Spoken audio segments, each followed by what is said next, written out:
All right, welcome back to another podcast. This week we are continuing on my current theme of mental health and working with the mind and how much that affects your well being as well. And we have Heather Vickery, who is a transformation coach.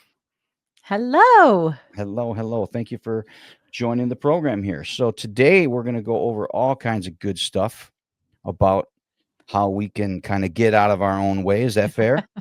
Absolutely. Yes. Excellent. Well, why don't you first? I'm a very black and white type of person where I like to have solid, actionable steps and actionable things that I can see and feel and touch. So, first, explain what a transformation coach actually is. I I love that you asked that question because my 15-year-old daughter says, Mommy, nobody knows what that means.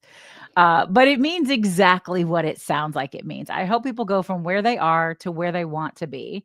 And I do that by helping them learn to know, like, and trust themselves better than they ever have before, take radical responsibility for their lives, and then shift the narratives. We do subconscious reprogramming, NLP work to shed what has been put on you by society that's not actually yours so that you can actually have a life that you are excited about, that you love, even when there's conflict, even when there's difficulty or challenges, you can find the joy and the things to be grateful for.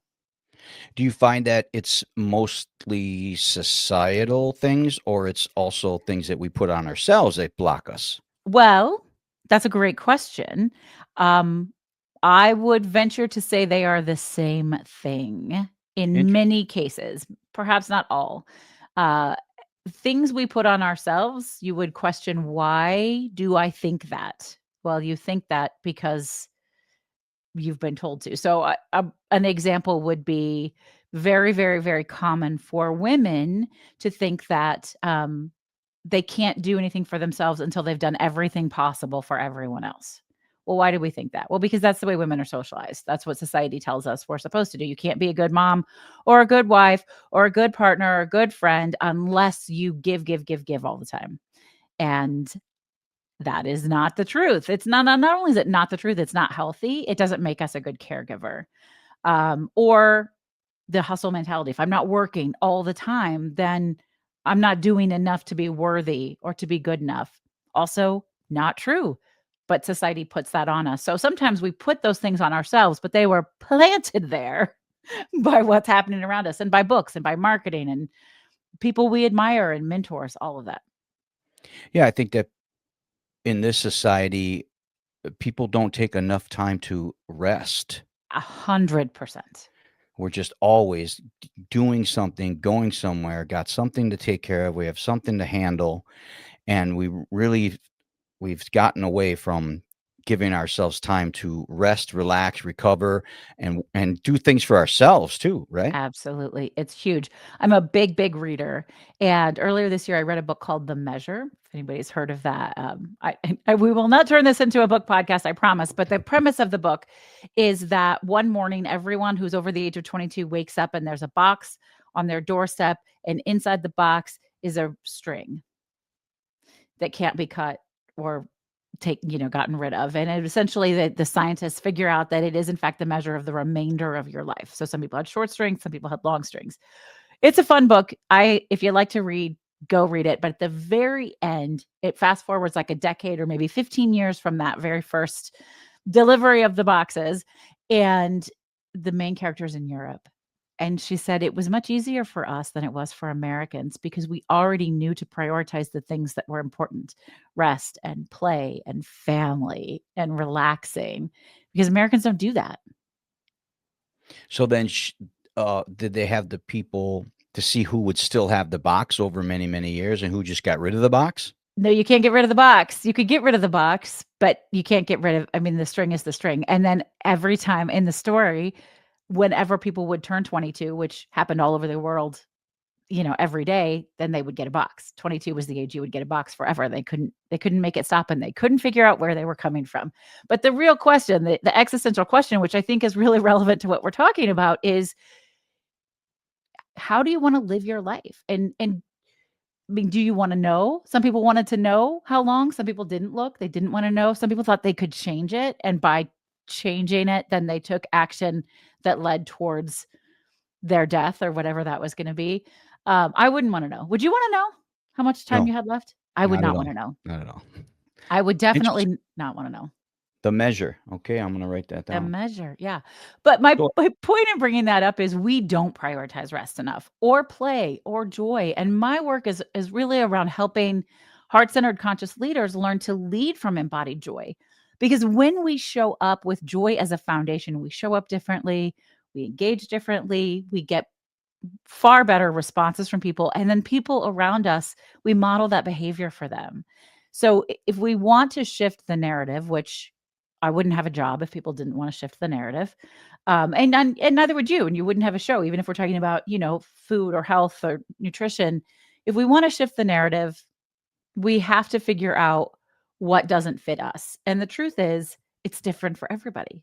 There is not one fix all answer. And so it's exploratory work. so everyone has their own, specific stumbling blocks that are specific to them. Yeah.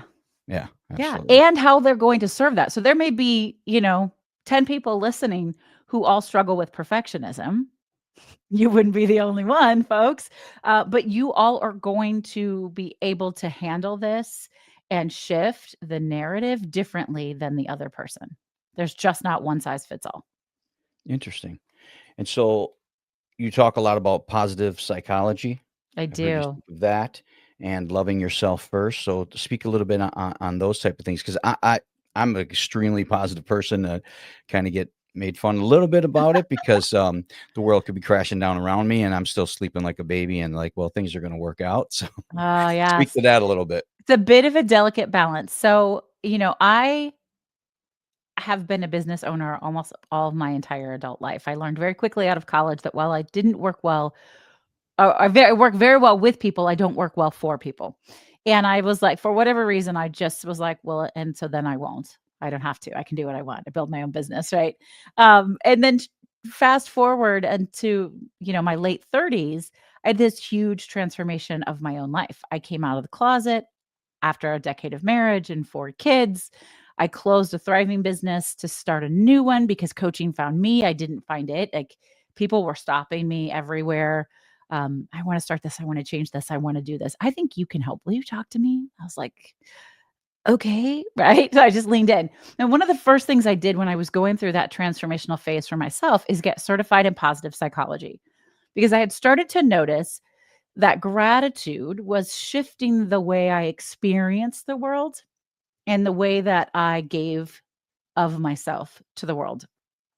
And this is just very true for me. Yeah, we're going to talk a little bit later about human design, but it fits into my human design chart as well. If I am curious, I am deeply curious. I want to know everything about it. I want to take it apart. I want to know every single element of it. And so, positive psychology is amazing because it's stuff that for years people have thought was spiritual or woo woo. Well, the scientists have been able to prove that it's not, it's neuroscience. And it isn't toxic positivity. It isn't pretending that everything is okay and not ever dealing with the negative emotions or experiences we're having because we have those. You've got to feel it to heal it. But it is understands taking radical responsibility for yourself, choosing to see what's there for you, what's working for you instead of focusing on what isn't serving you. And it's just the core component for everything that I do professionally, but personally also. Gratitude itself, having a gratitude practice has been scientifically proven to increase overall happiness, joy, and well being while decreasing stress, anxiety, and depression. And my favorite part of that is you don't even have to believe me. You just have to start today. Anybody who's listening, if you start today listing 3 to 5 things you're grateful for and why every day for 3 months, you will be a happier, more steady, joyful person. Your depression, your anxiety will have decreased because it shifts you neurologically. Now people come back and they say, "But the world is a dumpster fire." And it is. You are correct. And I don't always sleep like a baby, but and this is again every day, all day. This is the work I do when we're taking radical responsibility for ourselves.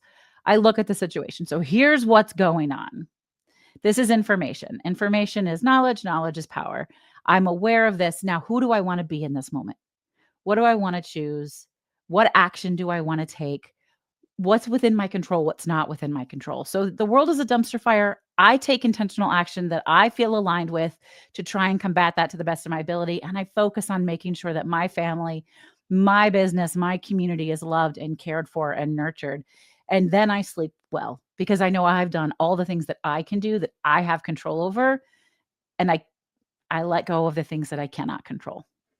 Yeah, it's the old adage that you control the things you can control and let go of the things you can't control. Yeah. So I think that's where most people get hung up on is they're focused on something that's so immediate or they feel is immediate, and there's nothing they can do about it in the initial moment, Yeah. but they allow that to be the obsession, even though they really can't do anything about this. So I've always been a type of person that's like, well, if there's nothing I can do about it, then weren't like I'm not gonna let everywhere else in my life, burn down Yeah. because of my with the way I'm reacting to something. Yeah. So is that part of taking responsibility of what you can control and what you can't? I think that it is. It's a huge responsibility for part of it, but I would say, that it has to come with intention. So, it's very easy to be like, I can't do anything about that. That's beyond my control," and then not hold any responsibility. So, there's a step in between.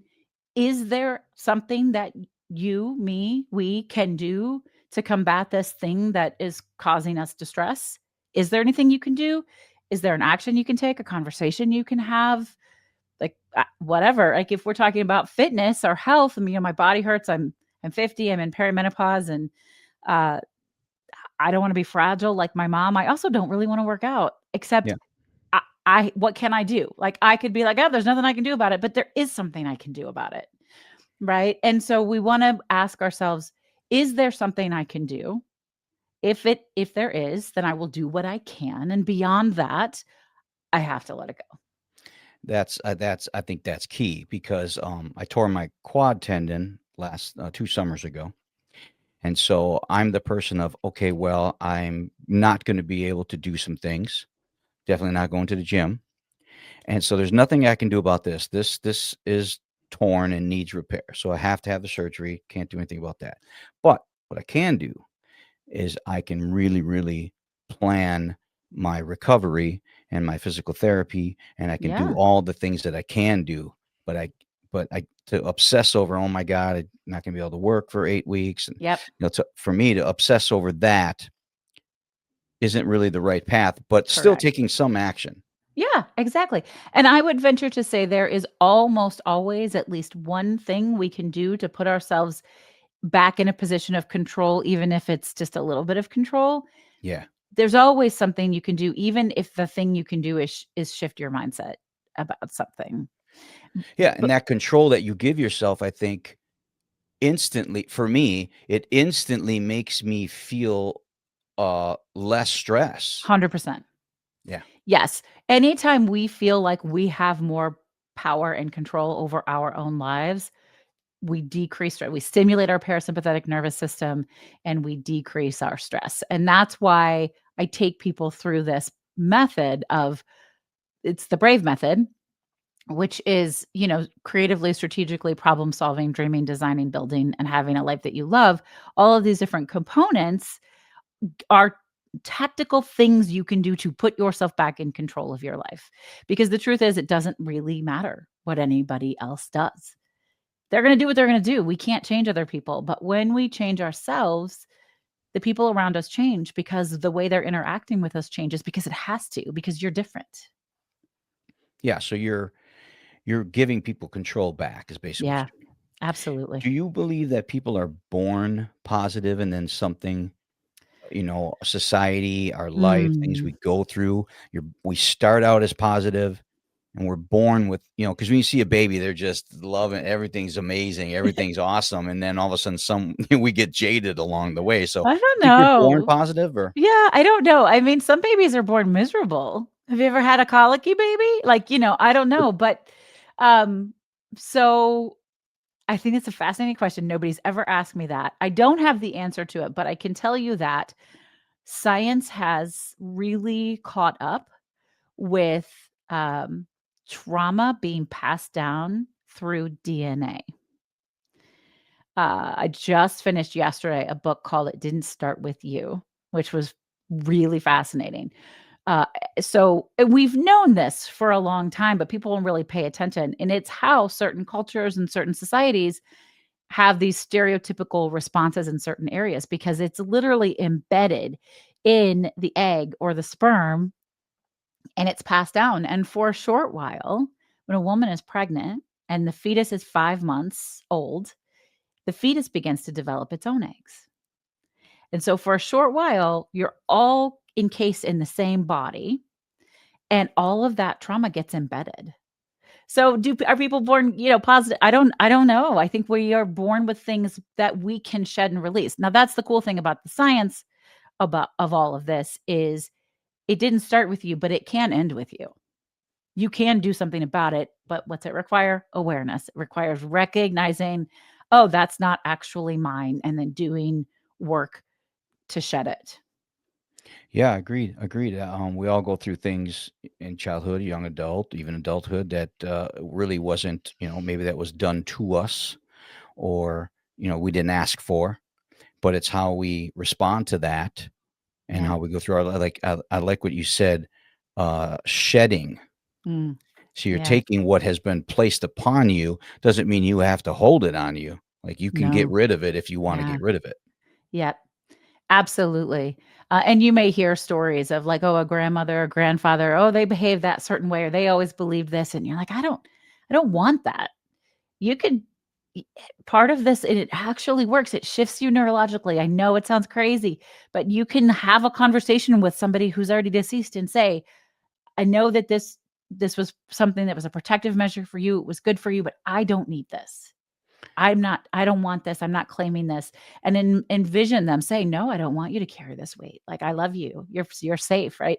So things like that actually shift you neurologically. And now that science is catching up with it, I just think it's delightful to see that we're not just crazy woo woo people making stuff up. Well, it gives people hope, obviously, We need My hope. father, he was We need hope. alcoholic, and so I have a very addictive personality and had my struggles early on, but there was a point where I said, I don't want that for myself. I don't want Yeah. to be that." And even though I have that propensity to that, Yeah. I just made a decision. So Yeah. let's get into how Love that. how are people different? Because I never hired a coach like you to illuminate these things for me. Somehow I got there on my own, Good for you.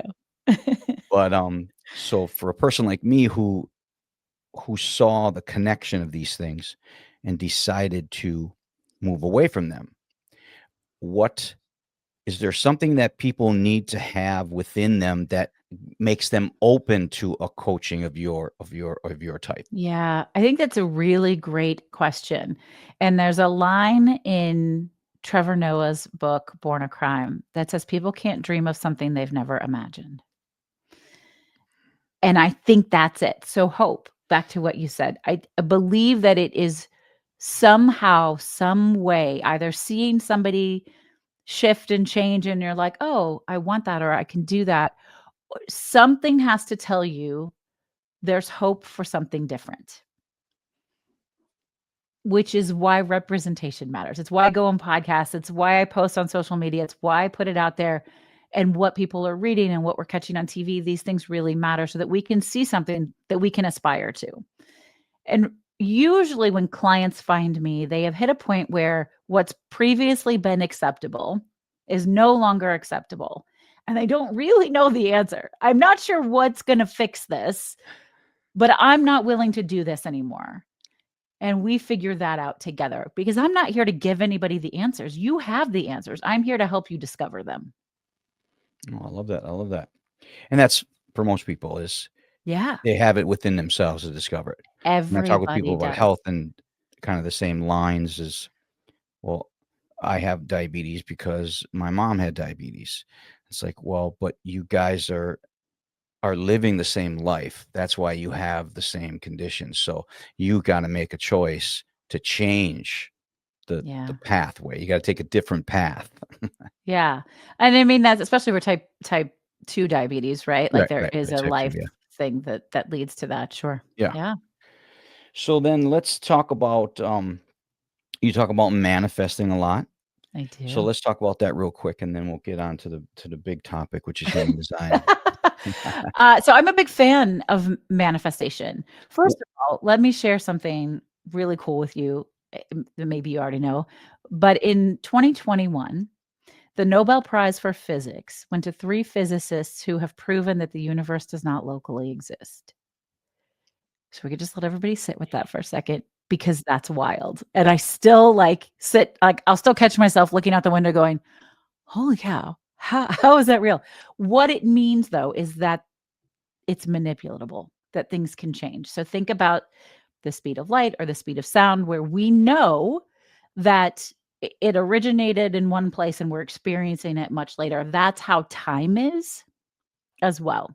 So manifestation is simply planting something in your timeline that doesn't exist yet, but it will exist. And you have to envision and feel it. What will it feel like? What will it sound like? What will it smell like moments after you have the thing that you desire? So, doing active visualization, that's actually something so fascinating. In the book I just told you about, it didn't start with you. When they're trying to release, like, ancestral trauma, um, doing a visualization exercise of how you will feel when you've shed it shifts you neurologically and it puts you there. So manifestation is so much of that. And manifestation isn't declaring something and then it magically appears. It's declaring something and then shifting the way you show up in the world to make it appear. There has to be an action attached to it. So it's not just thinking about something and then, geez, that's going to be great. But you shift something, you change something. Um, if I'm manifesting if I am manifesting, getting upgraded to a first class seat for the retreat that I'm hosting in Costa Rica, I might go onto the airline's website and take a look at what the airplane looks like and then envision myself sitting there and enjoying the mimosa that they give you when you're in first class, and thanking the flight attendants. But then I'm doing other things to maybe I'm earning points, maybe I'm showing up early. You just do little things to change your situation so that you are prime and ready for the thing that you're manifesting. Well, I'm glad you said that because, I like the term you use, woo-woo, I love woo woo. because, some of the, talk in this space can sound very woo-woo. You agree with that, right? Absolutely, yeah. But when you say that, yes, manifesting is real, but that doesn't mean you're not doing anything. You're just standing around waiting for what you want to be manifested to just drop in your lap. Like, you still have to take action. So I'm glad you said that. 100%. Yeah. My work, I always say it's even on my website. My work is where woo woo and science meet, Oh, I like right? that. So we are all type A, right? You got to do things to make magic happen. But first you have to believe that you are capable of magic. Right. That's where it all starts, though, is Yeah. what you have to believe in yourself, right? I mean, Yes. is that not where all of this starts, is you really have to find a way to believe in yourself? You have to. And we do I spent all you mentioned human design, we'll talk about it in a second. This is what I love about it, is it helps people accept themselves more honestly and more fully so that they can release who they thought they were supposed to be or had to be, embrace who they are. It is easier to believe in ourselves when we believe in ourselves. Like, when we're like that, "Oh, that actually is for me. I don't have to I don't have to be a hustle bro. I don't have to work 90 hours a week in order to be successful. I don't have to do that. It doesn't work for me. It might work for somebody else, and that's great, but it doesn't have to work for me."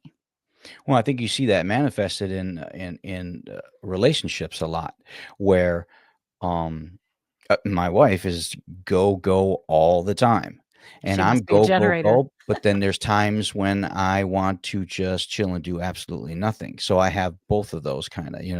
Yep. So I think so let's get into the human design, explain what it is real quick, and then Yeah, I downloaded my free chart, which is available on your website as well, and, absolutely. maybe we can kinda look at my chart and peek a few things because some things stood out to me as soon as I read some of it. Cool, I can't wait to. Yeah. So, human design is a modern scientific self-discovery system based on several different ancient sciences and philosophies: the Chinese I Ching, Kabbalah, Buddhism, quantum physics, the chakra system, and astrology. So, listen, let's go ahead and get the woo-woo part out of the way. It is based on your birth date, time, and location, but it's not like astrology, although astrology is a portion of it. I cannot tell you why it works as well as it does, but I can tell you that it works because you're going to pull your chart up in a minute and I'm going to know things about you that I have no business knowing because I've only known you now for 25 minutes and 30 seconds. Right. So it works really, really well. And it's game changing. It has shifted the way I interact with people. It has made me so much more curious and less judgmental because I can see we are all so uniquely different. So instead of going, oh, well, if you would just do this the way I know works, you'd be fine. That's not true. So I ask a lot of questions and I get a lot of information. When I am working with clients, I use the human design chart so that I know how to ask them questions in a way that will get them to their answers faster. We can see people's dharmic gifts, their strengths, their confidence. And usually people go, "Oh my gosh, that's true. I've always done that my whole life." Yeah, I know, I can see it. It's really cool Interesting. stuff. Well, let's just we'll pull my chart up here. Okay.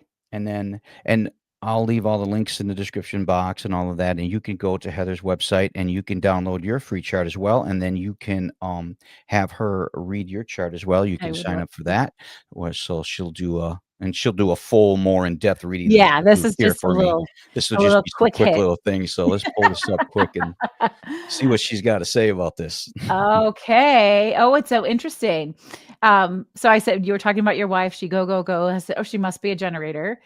You are also a generator. So there are 5 types in human design. And this is just like the very, very tip of the human design iceberg. Generators, manifestors, projectors, and reflectors. Manifestors are inventors. They come up with stuff that no one in the world has ever come up with. And their whole job is to inform people of the information and drop it like it's hot. They're not supposed to do it, they're not supposed to finish it. They just give the information to whomever needs it and walk away. Who they're giving it to are generators and manifesting generators who are here to respond. Oh, I see that. I can fix that. I can build that. I can do that. I can solve that problem, right? The world is built by generators for generators. I am a projector. I do not function like a generator at all. So it's very interesting because I have had to learn, and I did this before I discovered human design, but I fought it. I have had to learn that I'm more successful when I rest first, that I need to wait for the invitation, like all sorts of things that are not the way society teaches us to be. So as a generator, you have, and if anybody's looking at this chart in your body graph, um, the red square in the middle, that's your sacral. Right there. You have a hell yes or an F no. Your intuition is sharp and strong, and you know if something's for you right away. Do you know this about yourself? Yes, but then one question I asked myself many times over my lifetime is I felt in the moment that it was a hell no, and I still went through with it anyway. Yes. So I'm so glad you brought that up. A generator never gets tired unless they're saying yes to things that they know or knows. Interesting. Now, to take it one step further for you, first of all, your chart is fantastic, and I know you're a bit of an enigma, I think probably even to yourself. Most generators have a lot of definition. So again, if you're looking at a body graph, there are all sorts of different shapes. If the shape is white, it means it's an undefined center, and if it's colored in, it means it's a defined center. The only difference is a defined center means you're going to have specific ways of being that are very consistent within that center. The the undefined centers, we absorb and amplify the energy of others. With this much open space, you have such an open chart. You're going all over the place with other people's thoughts, other people's ideas, other people's words, other people's fears, all of that because you're absorbing and amplifying. Now, maybe as an adult, you've learned how to regulate that, which is something I help people do all the time. But you have a defined emotional solar plexus, and that's your authority. So that's your biggest decision maker. So for somebody with a defined sacral, so a generator or a manifesting generator, if you have emotional authority, your spleen or your sacral says, "Yes, I want to know more." And then you go down an emotional wave and you're going to kind of ride that wave. You don't want to make decisions when you're super high or you're super low. You want to gather information. And then when you feel settled, you go. A hell no, though, is a hell no. A hell no is I don't want to explore this. I don't want to know more. I don't want to wait and see what happens. You may say yes to explore and then end up at a no, but that's a totally different experience. Is that resonating with you? That resonates very, very much with me. Very much with me because I don't like to make decisions in the heat of my anger, my frustration. Yes. I don't make decisions in that. I wait quite a long time sometimes before I make a decision. And that's okay. You're supposed to. For big things, but for little things, you've got that instant knowing. So if you're trying to pick a restaurant, Yeah. have either ask yourself a yes or no question or have whoever you're eating with say, "Do you wanna go to the Chinese restaurant down the street?" Well, yes or no, if that's what you wanna do. When you're working, when you're going through your regular day, try asking yourself yes or no questions and feeling in your body what the answer is, because our body gives us the answers much faster than our mind does. So, if you have a defined sacral, again, that's only a generator or a manifesting generator, you have that instant yes or no. Ask yourself yes or no questions, and you will move through decision making in your day so much more smoothly. Yeah, and I do that in business a lot because people kind of my thing is that I'm very frank and upfront Mhm. with people, and when people propose an idea to me, I'm open to ideas, like you just said. You I'm sure are. very open to people's ideas, Yeah. but but when people throw an idea at me, I usually know most times instantaneously whether I feel that's the right idea or not. And when I feel it's not, I will say, "Yeah, I don't wanna do that." And I Good say for it you. so bluntly and it catches people off guard kinda. I'm I sure it don't does, hem-haw a lot. but that's okay. There's nothing to apologize for there Yeah, and at I all. know Yeah, this is just who I am, but, I mean, some of and this, good thing. resonates for sure. Anything else that just sticks out real quick, like, right Um off the top? The other thing when you have a defined emotional solar plexus, you are empathetic, but you are not an empath. What I mean by that is you never confuse other people's feelings for your own. So sometimes that comes off as uh, Michael's cold or he's distant or he's reserved, which is not the truth. But you're just not feeling their feelings in the big ways that they're feeling their feelings. You know what's yours and you know what somebody else's, which I have a little envy of. Everybody's human design chart is perfect, but I have an open solar plexus and I feel other people's feelings and I amplify it. And it's really, really, really big. And I have 4 kids, and 2 of them have defined solar plexus. And I have to literally remind myself, like, this is not mine. This overwhelming anxiety or fear or whatever my kids are experiencing, this is not mine. I can be empathetic with them, but I don't have to absorb this. And it's actual work, folks. It's a really interesting work. The other thing I'll share really quickly is your profile lines, which are 5-1. Those are pulled from, and this is getting, if you're not watching and you can't see the chart, on the far right side, we have the personality, and on the left side, there's the design. Yeah. And this is where the sun was located and what gates are open in your chart at that time. 5-1 tells me you're a natural leader. People want to follow you. That's easy for you to do, like your boss material. The 1 tells me that you're curious all the time. And if you want to know something, you immediately want to know all of it. You're going to deep dive right this second. I can't wait. Yeah. Yeah, 100%. Constant learner. 100%. Yeah, constant learner. That Yeah. is me 100. I'm constantly trying to improve every facet of my life. It doesn't matter what it is. It's every single thing of me. It's a constant improvement all the time.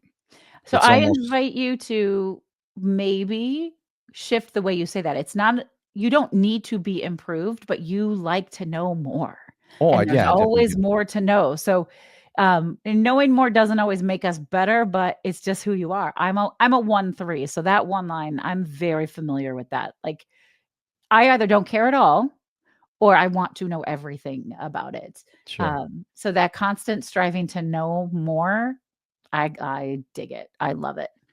Yeah, it's like I've done the health and nutrition and studied that for almost 6 years now, and people say, "Well, like, you pretty much know what you need to There's know." always more to And learn. I'm like, Yeah, I still will listen to a seminar on a subject like blood pressure. I know up, down, and sideways, but I will still listen to an hour-long seminar just because might be something in there that I haven't heard yet.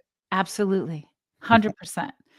Makes perfect Interesting, sense. interesting. Well, Yeah. I appreciate that, and, everyone will be able to do that, to go to your website, get the free chart. That's what I did. I got the free chart, and then there's a link on there where you can, have her do a full, comprehensive reading. That this Yeah. was just a little short little thing. Super fun. Appreciate that. My pleasure. So then a couple more things here. You said something in an interview that I thought was really, really, really poignant. And you said, everything you want is just on the other side of uncomfortable. And this goes, I interviewed Dan Metcalf, who was a dancer for Andrew Lloyd Webber's productions. And then he became a pro cyclist and then a coach for the Olympic team. And he had a very similar thing. He said, the magic is in the work that we avoid. Yeah. So speak a little bit about Yeah. about how everything you're looking for is just on the other side of If uncomfortable. if we stay in our safety zone all the time, we're never stretching ourselves, we're never challenging ourselves. So, if you want something to be different than the way it is in this moment, you're going to have to get a little uncomfortable. Now, I encourage people to do some exploratory work up front about what it is you actually want. Is that really the thing you want? Is it a feeling you're chasing? Is this thing gonna give you what you want, right? Like, so we're being really broad right now, but maybe you wanna have $500,000 in the bank. Well, why do you wanna have $500,000 in the bank? What's that gonna do for you? What's gonna take it's gonna give me financial freedom. It's gonna make me feel, more at ease. I'm gonna be able to pay my bills more, right? So then we zero down into what it is you're actually seeking. Then we have to take uncomfortable action to achieve it, right? So first of all, know what you actually want. But yeah, you're going to have to get a little messy. And I'm the first person to tell you that that's not that much fun to get messy. Like, it would be easier to just, not take any responsibility for anything, but then you're often really unhappy or even miserable. And I know people who I think kind of like that. My ex-husband is like that. They love having something to bitch about. They Yeah. love to be unhappy, and it's almost like a self-fulfilling prophecy. My very first own coach would have said to me in that scenario, "What's the reward? What do you get when you're unhappy like that all the time?" And I think that the answer is, I get to be right. Nothing ever works out for me. It's always a mess. I get to be right about that. So then the next question we ask is, Well, what's the cost?" "Well, I don't get to be happy. I don't get to be hopeful. I don't get to be joyful." "Was it worth it?" "No, I'd like to be happy. I'd like to be joyful." "Well, what can we do? What's the next step there?" Right? And it's uncomfortable because it's easier to not put the effort forth, but it is always worthy of getting a little uncomfortable and a little messy. And here's the good thing for everybody listening: big things don't happen in big steps. They happen in small steps. So I'm not saying you have to go and do things that are going to massively rip you apart and make you feel miserable in every element of your life.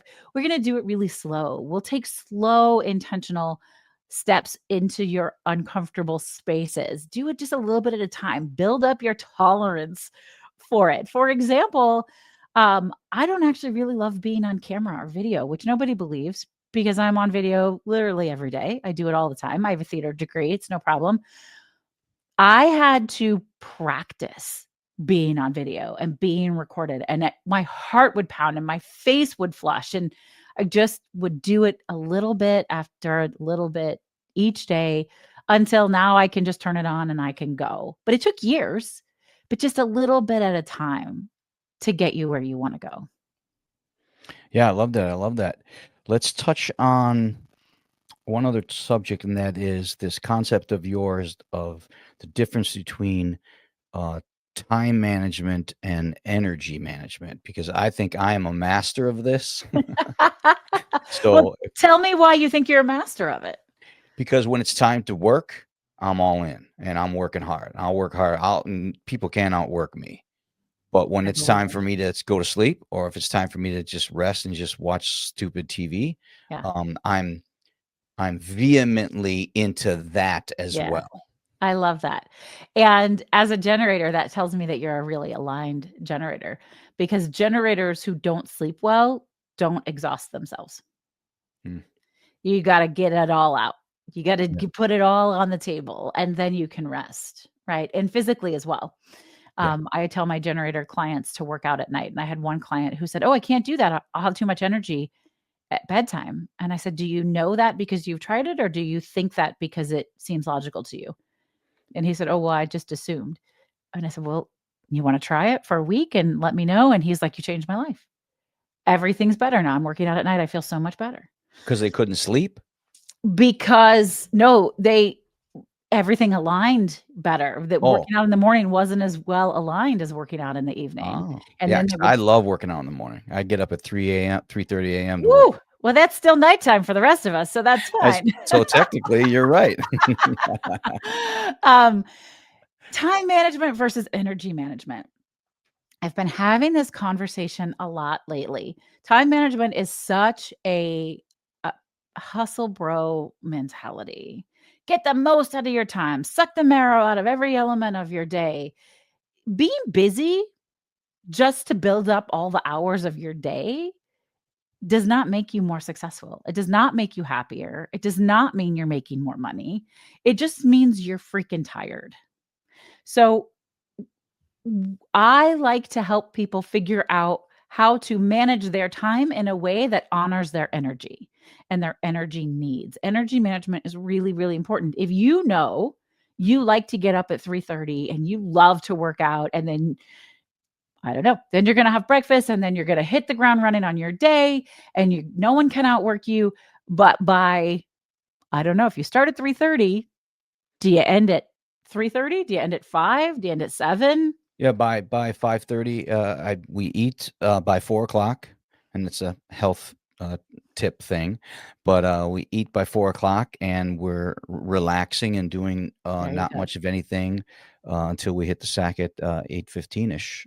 8:15, right? So that's not a schedule that works for everyone. It's one that works Right. really well for you, Yeah. and that's fantastic. So you're managing your energy.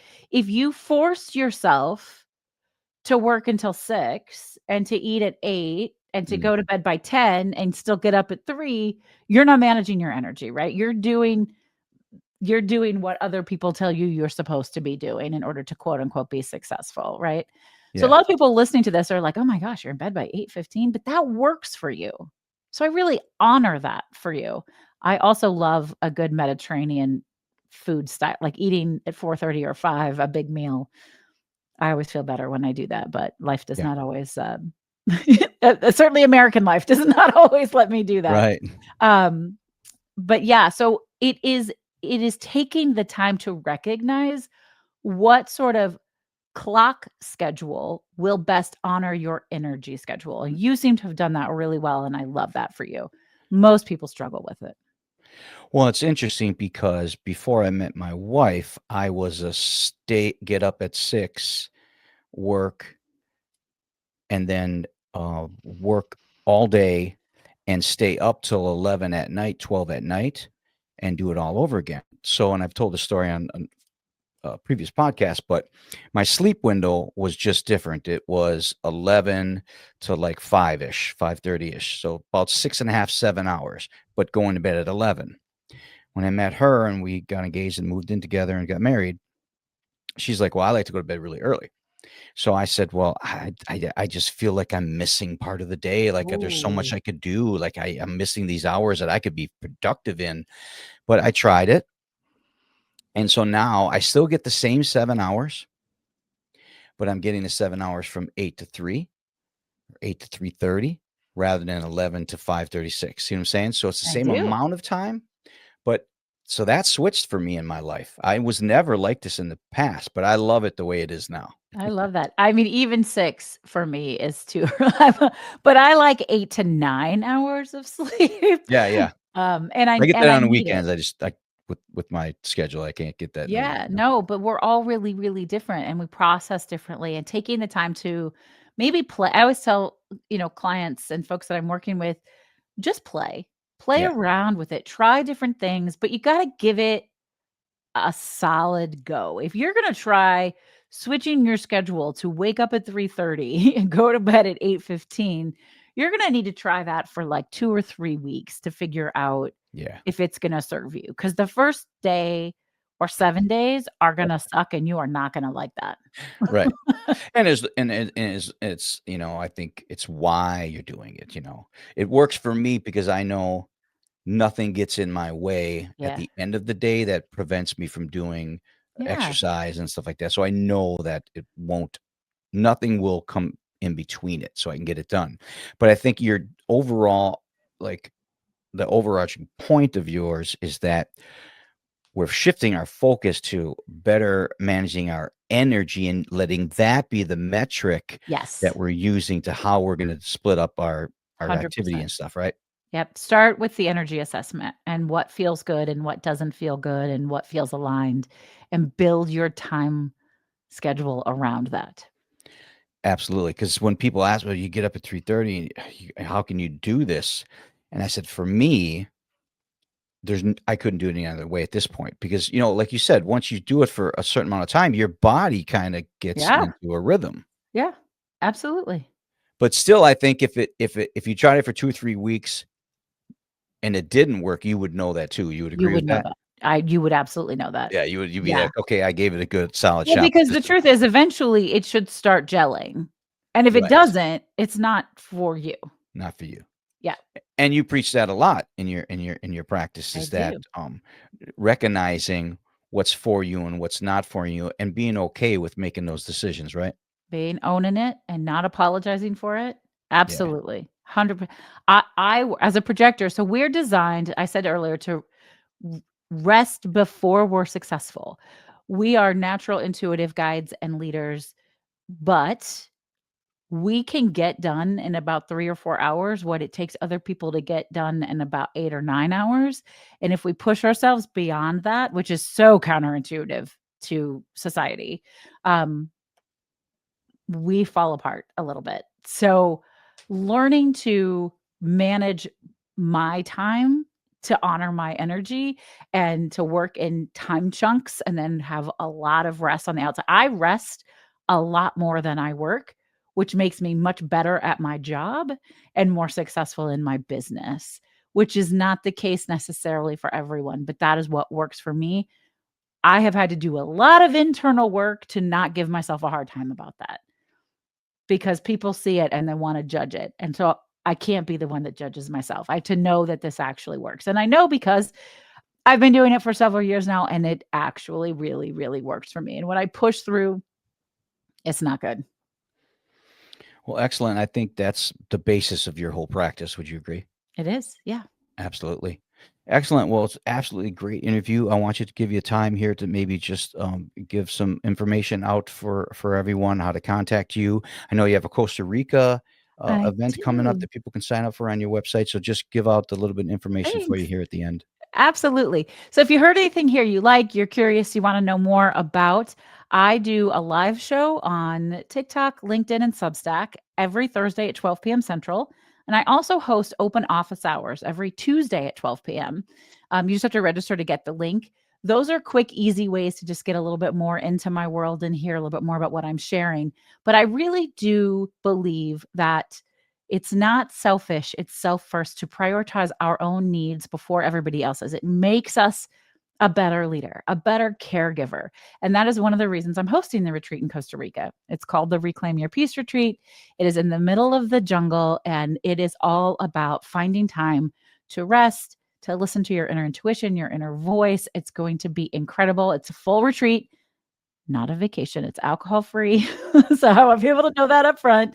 But it's amazing. We're going to have indigenous practitioners. I'll be leading somatic movement. We'll do group hypnotherapy, EFT tapping. We have anti-inflammatory, gluten-free, dairy-free, plant-based food that is truly the best food I've ever eaten. My body felt better in 2 days than it's ever felt in my whole life. And an incredible community. So we do still have just a few spots open for Costa Rica. If you're curious, you can find the links on, I'm sure here in the show notes, via my website. Send me a message. I'd love to tell you more about it. But I would love to support you. And if you're curious, just come into one of my spaces and just start chatting, because I'm all about community and connection. Absolutely wonderful. Sounds great. Well, you can reach Heather at all the information on the show notes, and I appreciate you so much for being on the show today. Thank you, Heather Vickery, so much. I appreciate it. It was so much fun. Thanks for having me.